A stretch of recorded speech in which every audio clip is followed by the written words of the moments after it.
Hey there, welcome to another Photoshop tutorial from tutcast.com. Let's face it, there are some people out there who are just not good with color.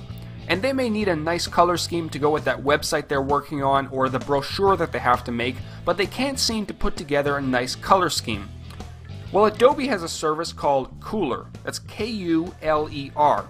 And you can find it at kuler.adobe.com. And basically it's a user-submitted database of color schemes, and you can sort them in any way you want: newest, most popular, highest rated, random, or you can search for a color scheme.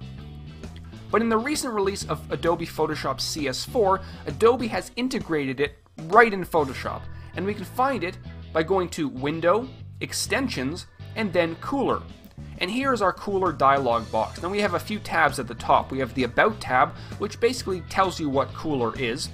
We can go ahead and browse these color schemes by most popular, highest rated, newest, random, saved, or custom.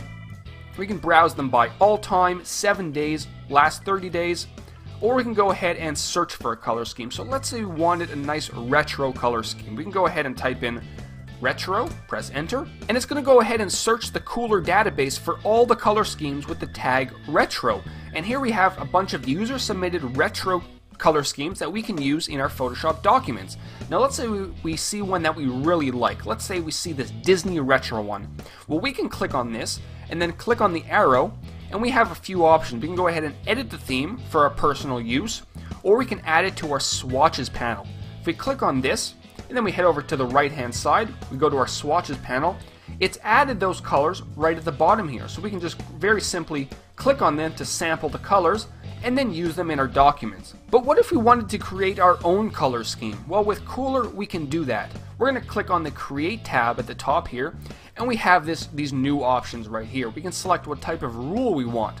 Let's say we wanted to create a monochromatic color scheme. We're going to go ahead and click on monochromatic, and we can choose our base color. So let's say we wanted a nice red color scheme just like that. And you'll notice that as we move our sliders, the color scheme is changing dynamically, so all the colors fit very nicely with the base color.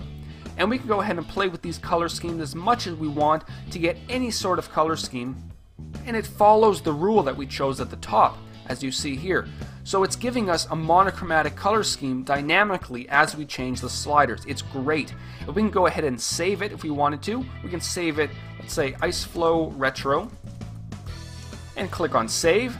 And it will save it to the database. We can go ahead and upload it to Kuler if we wanted to, or we can add it to our swatches just like this, and it will add it right over there.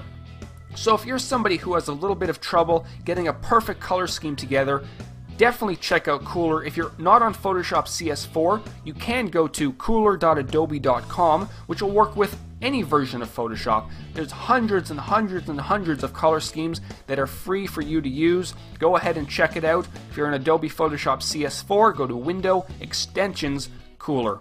So I hope you enjoyed this tutorial. Please make sure to comment and rate this video.